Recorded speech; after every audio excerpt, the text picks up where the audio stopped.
दोस्तों, जब भी दुनिया में मॉडर्न या डेवलप्ड सिटी की बात होती है तो उसमें जिन चीजों की सबसे पहले कल्पना की जाती है वो होती है ऊंची ऊंची बिल्डिंग्स यानी स्काई स्क्रैपर्स। क्योंकि फिल्मों से लेकर हर जगह हमें यही दिखाया जाता है कि सैकड़ों मंजिलों की बिल्डिंग्स और चमकती हुई लाइट ही शहर की पहचान हो सकती है। लेकिन दोस्तों, शायद यूरोपियन देशों के लिए डेवलप देशों की पहचान कुछ और ही है। इसीलिए तो पूरे यूरोप में कई ऐसी डेवलप सिटी हैं जो न्यूयॉर्क और दुबई को भी इकोनॉमी और ग्रोथ के मामले में पीछे छोड़ देती हैं। लेकिन उन शहरों में न्यूयॉर्क और दुबई जैसे स्काई स्क्रैपर्स देखने को नहीं मिलते।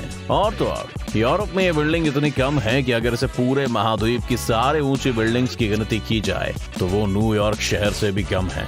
आपको एक डेटा बताएं तो जहां अमेरिका के एक शहर न्यूयॉर्क में 290 स्काई स्क्रैपर्स हैं, तो वहीं 44 देशों से बने पूरे यूरोप में केवल 218 स्काई स्क्रैपर्स बिल्डिंग्स हैं। तो ऐसे में सवाल तो हैरान करता है कि आज जहां छोटे छोटे देश स्काई स्क्रैपर्स बनाने में लगे हुए हैं तो वहीं यूरोप में ऐसा क्यों नहीं हो पा रहा है। इसलिए आज की इस वीडियो में हम आपको बताएंगे यूरोप के स्काई स्क्रैपर्स ना बनाने के पीछे क्या राज है। सबसे पहले तो यही समझ लेते हैं कि ऊंची बिल्डिंग को कब स्काई स्क्रैपर का दर्जा दिया जाता है। स्काई स्क्रैपर शब्द का जो असली मतलब है उसके हिसाब से देखें तो ऐसा कुछ जो आसमान को मिटा दे, या अगर बिल्डिंग के सेंस में देखें तो वो बिल्डिंग जो आसमान को छू ले।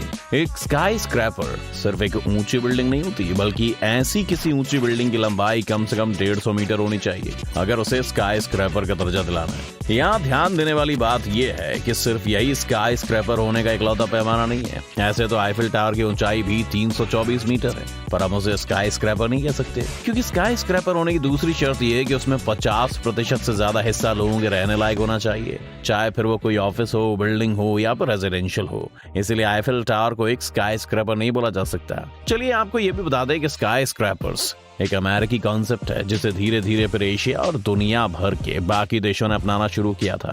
और वहीं पर अगर यूरोप की बात आती है तो वो इस तरह की गगनचुंबी इमारतों को कुछ खास भाव नहीं देता। और इसके पीछे की वजह को समझने के लिए जरा पीछे जाकर इतिहास के पन्ने देखने होंगे। तो जहां अमेरिका में 16वीं सदी तक केवल कबीलों और आदिवासियों का राज था, वहीं यूरोप के कई देश तब तक बहुत आगे निकल चुके थे। सैकड़ों सालों तक यूरोप में मोनार्की यानी कि राजा का शासन था, और साथ ही विज्ञान और इकोनॉमिक एक्सपेंशन में भी यूरोप काफी आगे था, जिस वजह से उनके पास अपना एक अलग ही तरह का डेवलप्ड कल्चर था।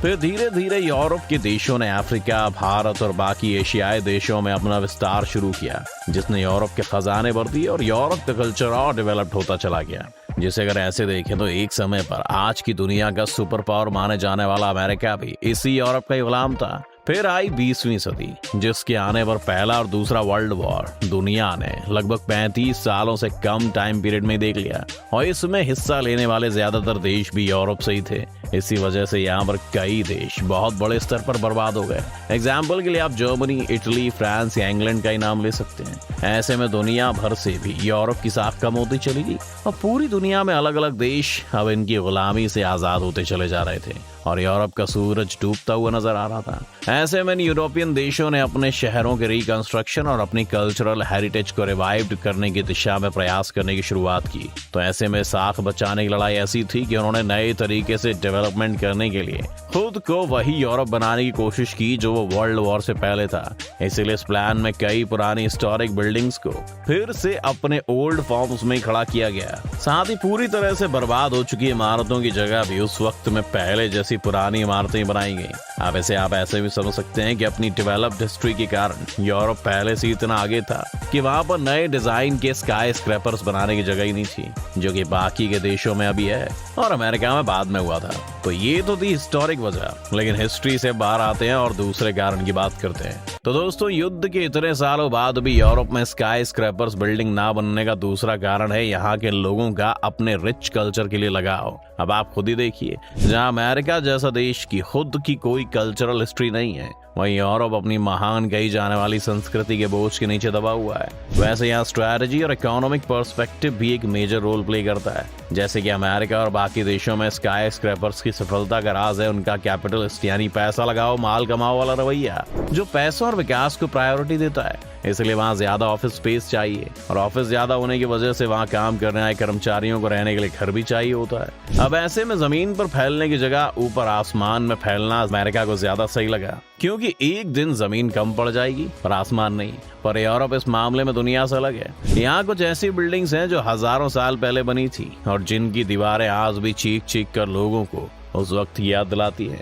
यहाँ कई बड़े बड़े चर्चेज, यूनिवर्सिटीज और लाइब्रेरीज हैं। उसके अलावा कई जरूरी राजमहल और ऐतिहासिक इमारतें भी यहाँ का हिस्सा हैं, जिस वजह से जब भी यहाँ पर स्काई स्क्रैपर्स बनाने की बात आती है तो यहाँ जनता में काफी आक्रोश देखने को मिलता है। यूरोप के कई शहरों में डर परमानेंट बना रहता है कि अगर बड़ी बड़ी बिल्डिंग्स बन जाएंगी तो उनके आईफेल टावर और सिस्टीन चैपल जैसी बिल्डिंग्स कहीं इनसे ढक ना जाएं। साथ ही एशिया की तरह गरीब और पिछड़ा ना होने की वजह से यूरोप अपनी संस्कृति को पूरी तरह से नष्ट ना करते हुए अमेरिका के रास्ते पर चलने का कोई खासा दबाव भी नहीं है, जो वहाँ के लोगों के इस विरोध को एक जायज मांग के रूप में दिखाता है। इसलिए यहाँ पर कई देशों ने अपने यहाँ या तो स्काई स्क्रैपर्स बनाने पर रोक लगा दी है या नियमों को इस तरह कड़ा कर दिया है कि बिल्डिंग्स एक तय सीमा से ऊंची नहीं बनाई जा सकती। पर ऐसा नहीं है कि दुनिया के साथ साथ यूरोप नहीं बदल रहा है। फ्रांस जैसे देशों ने इन स्काई स्क्रैपर्स की कीमत भी समझी और बीच का रास्ता निकालते हुए कई ऐसे डिस्ट्रिक्ट्स बना दिए जहां पर इन गगनचुंबी इमारतों का निर्माण मुमकिन है। वहीं लंदन ने एक अलग ही रणनीति अपनाते हुए कुछ इस तरह से बिल्डिंग्स को बनाने की परमिशन जारी की है जो शहर के अहम हिस्सों को नहीं ढकता है, साथ ही आधुनिक दुनिया में भी शहर को फलने फूलने का मौका देता है। तो क्या अब हम ये मान सकते हैं कि यूरोप में हमें और ज्यादा स्काई स्क्रैपर्स देखने को मिलेंगे? इसका जवाब हाँ और ना दोनों ही है। हाँ, ये सही है कि यूरोप में अब और ऑफिस स्पेस और रेजिडेंशियल बिल्डिंग्स बनेंगी, पर अभी भी स्विट्जरलैंड, स्वीडन और डेनमार्क जैसे देश हैं जो पर्यावरण संरक्षण की दुहाई देते हुए अलग रास्तों पर चल रहे हैं और नए तरह के डिजाइन ला रहे हैं। साथ ही पर्यावरण को बचाने की बात भी अब बाकी देशों में की जाने लगी है और वो इस तरह की बिल्डिंग्स बनाने के रास्ते पर आगे बढ़ रहे हैं जो उनके काम भी आए और पर्यावरण को नुकसान भी ना करे। इसीलिए वो समझते हैं कि स्काई स्क्रैपर्स जैसी ऊंची बिल्डिंग हवा के बहाव पर भी असर डालती है और उनका रास्ता रोककर नई समस्याएं पैदा कर सकती है। अगर एक्सपर्ट्स की माने तो स्काई स्क्रैपर्स ज्यादा होने से हवा आगे बहने की जगह जमीन की तरफ बहने लगती है और तेज हवा के मौसम में एक छोटे तूफान जैसे हालात भी बना सकती है। इन्हीं सब कारणों की वजह से दुनिया में स्काई स्क्रैपर्स बनाने का ट्रेंड अब घटता नजर आ रहा है। Amazon और गूगल जैसी कंपनियों ने भी अपने ऑफिस और हेडक्वार्टर्स ऊंची ऊंची बिल्डिंगों पर शिफ्ट करते हुए नए और अनोखे डिजाइन वाले ऑफिस में डेरा डाल लिया है। Amazon का नया ऑफिस एक स्फेयर के आकार का बनाया गया है जो ज्यादा ऊंचा नहीं है, पर उसमें काफी स्पेस है। साथ ही हर दीवार पर तरह तरह की आर्टिस्टिक पेंटिंग्स लगी हैं और अंदर एक हैरी पॉटर थीम पर लाइब्रेरी भी है। पड़ोसी देश चीन भी अब इस दिशा में आगे बढ़ रहा है और इतने सारे स्काई स्क्रैपर्स बनाने के बाद अब उसने नई बिल्डिंग्स की ऊंचाई को 500 मीटर पर सीमित कर दिया है। इंडोनेशिया में भी स्काई स्क्रैपर्स को लेकर पाबंदियां लागू हैं। इसलिए हम ये कह सकते हैं कि यूरोप में शायद और स्काई स्क्रैपर्स देखे जाएं, पर उतने नहीं जितना हम सोच रहे हैं। तो अब ऐसे में आप समझ सकते हैं कि यूरोप में स्काई स्क्रैपर्स ना बनाया जाना उनके कल्चर के लिहाज से शायद बहुत जरूरी है।